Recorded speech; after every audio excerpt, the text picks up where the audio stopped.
जो ईश्वर को मंजूर होता है वह होकर रहता है। जीवन में जो कुछ भी घटित होता है वह किसी न किसी कारण से होता है। आखिर में यह बात कहाँ तक सही है। नमस्कार दोस्तों, हमारे YouTube चैनल पर आपका दिल से स्वागत है। दोस्तों, वीडियो शुरू करने से पहले वीडियो को अपने दोस्तों को जरूर शेयर करें। चलिए दोस्तों, इस कहानी के माध्यम से बताते हैं कि जो ईश्वर को मंजूर होता है वह होकर क्यों रहता है। चलिए दोस्तों, कहानी शुरू करते हैं। अंग नाम के एक राज्य पर राजा हर्षवर्धन का राज्य हुआ करता था। राजा हर्षवर्धन एक बहुत ही परोपकारी और दयालु स्वभाव के राजा थे। जो कोई भी राजा के दरबार में फरियाद लेकर आता वह मुंह मांगी मुराद पाता था। उनके बारे में यह बात मशहूर थी कि उनके दरवाजे पर आने वाला कोई भी आदमी खाली हाथ वापस नहीं जाता। एक दिन राजा के दरबार में एक आदमी आया। उसने राजा को प्रणाम किया और कहने लगा, राजन, मैंने सुना है कि आपके सामने जो भी फरियादी आता है वह कभी भी खाली हाथ वापस नहीं लौटता। अगर ऐसा है तो क्या 3 दिन के लिए आप मुझे अपनी राजगद्दी सौंप सकते हो? आप महल में जाकर आराम कीजिए और मैं राजगद्दी पर बैठकर आपका राजपाट चलाऊंगा। राजा उसी वक्त राजगद्दी से नीचे उतर आए और फिर अपने दरबार में मौजूद सभी मंत्रियों और दरबारियों को आदेश दिया कि आज से ठीक 3 दिन तक सभी लोग इस आदमी के आदेश का पालन करेंगे। यह कहते हुए राजा ने उस आदमी को अपनी जगह पर बिठा दिया और खुद अपने महल में चला गया। वह आदमी 3 दिन तक वही ठाठ से राजगद्दी पर बैठा रहा और पूरे राज्य का शासन चलाता रहा। चौथे दिन जब राजा उसके पास आया और कहने लगा, भाई, अब तुम 3 दिन तक इस गद्दी पर बैठ चुके हो, अब राजगद्दी से उतर जाओ और अपना रास्ता लो। यह सुनकर वह आदमी कहने लगा, राजन, पहले तो मैं सिर्फ इस इरादे से आया था कि आपकी दानवीरता की परीक्षा लूं। सच में मैंने जैसे आपके बारे में सुना था उससे कहीं बढ़कर आपके बारे में पाया है। लेकिन अब 3 दिन तक इस राजगद्दी पर बैठने के बाद मेरा इरादा बदल गया है। इस राजगद्दी से उतरने का मेरा दिल नहीं चाहता। आपको तो सारी दुनिया ईश्वर का अवतार कहती है। मैं आपसे प्रार्थना करता हूँ कि यह राजगद्दी और राजपाट ईश्वर के नाम पर मुझे दान में दे दीजिए।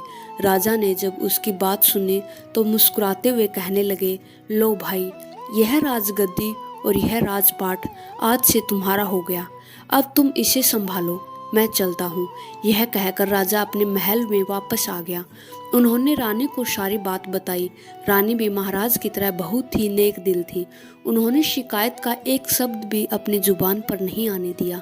राजा और रानी अपने दोनों बेटों को लेकर महल से बाहर निकल पड़े।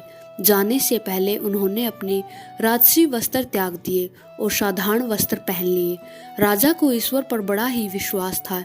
वह मन ही मन में सोचने लगा, परमात्मा ने मेरे लिए कुछ और ही सोच रखा है। राजा अपनी पत्नी और दोनों बेटों को लेकर सफर पर रवाना हो गए। राजा सोचने लगा, कल तक मेरी सवारी के लिए सैकड़ों हाथी और घोड़े मौजूद थे, आज पैदल चलना पड़ रहा है। कल तक हजारों नौकर चाकर मेरे सामने खड़े रहते थे और आज कोई भी हाल चाल पूछने वाला भी नहीं है। लेकिन राजा ने ऐसी हालात में भी शिकायत का एक शब्द अपनी जुबान पर नहीं लाया। पैदल सफ़र करते करते वह कभी 2 कोस चलते तो कभी 4 कोस। कभी कुछ खाने को मिल जाता तो भी और भूखे ही रहना पड़ता, मगर इस पर भी उसने परमात्मा पर पूरा भरोसा रखा और हमेशा परमात्मा का धन्यवाद करता रहा। कुछ दिनों तक इसी तरह पैदल सफर करने के बाद वे एक नगर में एक आवास गृह में जाकर ठहर गए। उस नगर के बाहर एक सौदागर का काफिला आकर रुका। सौदागर अपने घोड़ों पर सवार होकर नगर की सैर करता हुआ उस आवास गृह की तरफ आ निकला जिसमें राजा और उसका परिवार ठहरा हुआ था। सौदागर की नज़र जब रानी पर पड़ी तो उसे देखते ही उसने समझ लिया कि यह औरत किसी ऊंचे खानदान की है। वह मन ही मन रानी पर मोहित हो चुका था और उसने इरादा किया कि क्यों न इस औरत से मैं विवाह कर लूं। मन में कुछ सोचकर वह राजा के पास गया। सौदागर राजा से कहने लगा, हुजूर, मैं एक व्यापारी हूँ। मेरा काफिला नगर के बाहर ठहरा हुआ है। मेरी पत्नी को बच्चा होने वाला है और इस समय कोई ऐसा नहीं है जो उसकी देखभाल कर सके। मुझे आप एक बहुत ही नेक दिल और दयालु इंसान मालूम पड़ते हैं। क्या आप अपनी पत्नी को एक दिन के लिए मेरे साथ भेज सकते हैं? शायद उनकी वजह से मेरी पत्नी की तकलीफ कुछ कम हो सके, वरना मुझे तो लगता है कि वह जिंदा नहीं रह पाएगी। राजा और रानी सौदागर की बातें सुनकर कुछ घबरा गए। आखिर नेक दिल राजा ने रानी से कहा, अगर इस गरीबी की हालत में भी हम किसी के काम आ सके तो यह हमारी एक खुशकिस्मत की बात है। तुम देर ना करो और ईश्वर जाने इसकी पत्नी किस हालात में होगी। रानी ने अपनी जुबान से इनकार का एक शब्द तक नहीं कहा और उसी वक्त सौदागर के साथ जाने के लिए तैयार हो गई। आवाज गृह से बाहर आकर सौदागर कहने लगा, मेरा काफिला शहर से काफी दूर है और मुझे यहाँ पर आए हुए काफ़ी देर हो चुकी है। आप ऐसा कीजिए, मेरे साथ मेरे घोड़े पर बैठ जाइए ताकि हम जितनी जल्दी हो सके काफिले तक पहुँच जाए। रानी बेचारी उस सौदागर की चालबाजी को नहीं समझ सकी और उसके साथ घोड़े पर सवार हो गई। सौदागर घोड़े पर सवार रानी को लेकर अपने काफिले पर पहुंचा और उसने अपने काफिले को कूच करने का आदेश दिया और अपना घोड़ा उसने एक तरफ भगाया और रानी को ले चला। यह सब देखकर रानी को सौदागर की चालबाजी का पता चला। रानी ने बहुत शोर मचाया, बहुत तड़पी चीखी चलाई, मगर सौदागर को उस पर बिल्कुल भी दया नहीं आई। वह उसे घोड़े पर बैठाकर कहीं का कहीं ले गया। दूसरी तरफ आवास गृह में इंतजार करता हुआ राजा सोचने लगा कि उसकी पत्नी अब तक क्यों नहीं आई। उसने सोचा क्यों न खुद चलकर देखा जाए कि आखिर माजरा क्या है।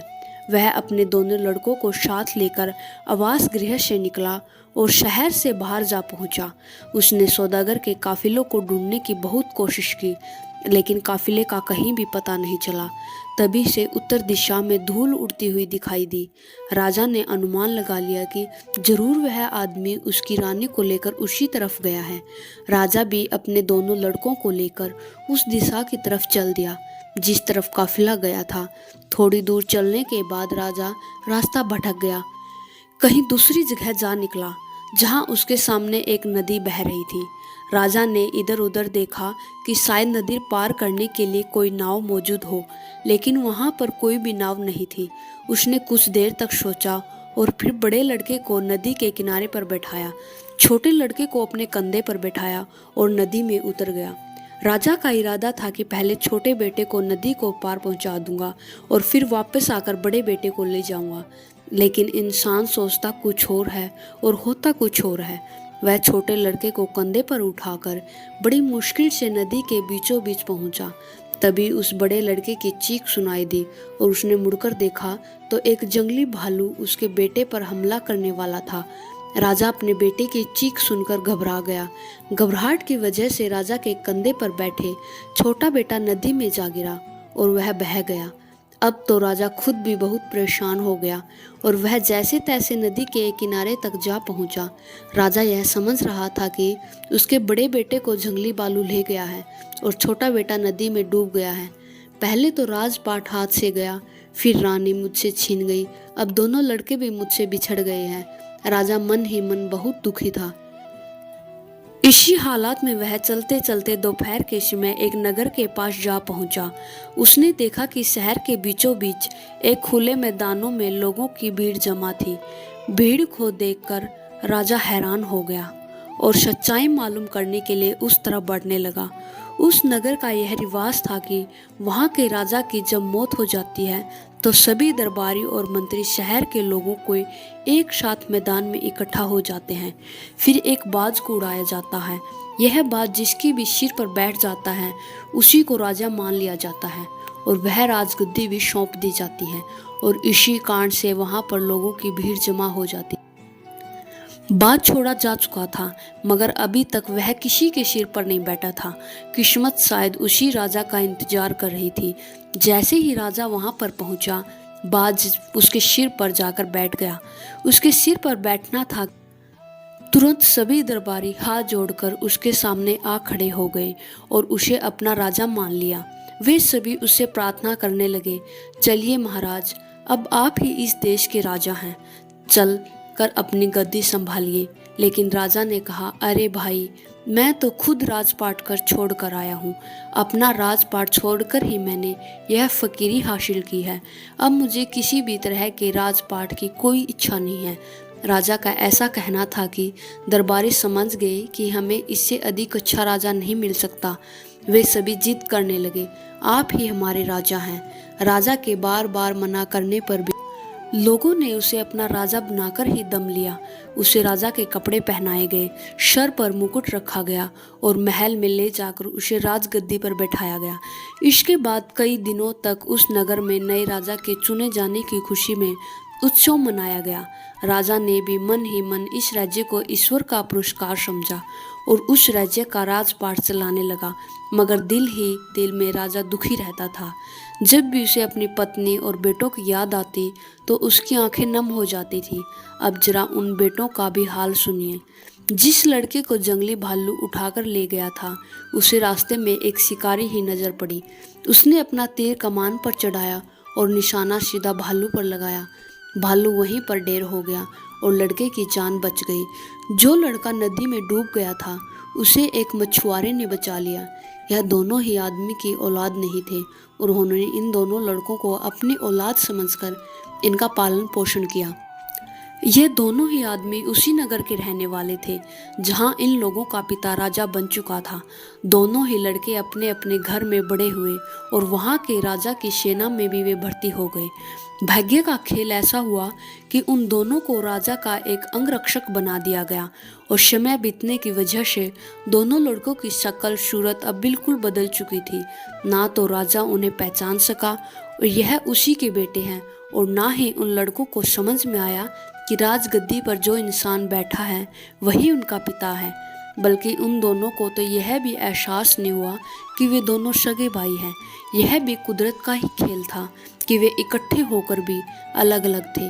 अब वे दोनों लड़के अंगरक्षक के रूप में हमेशा राजा के साथ रहते थे।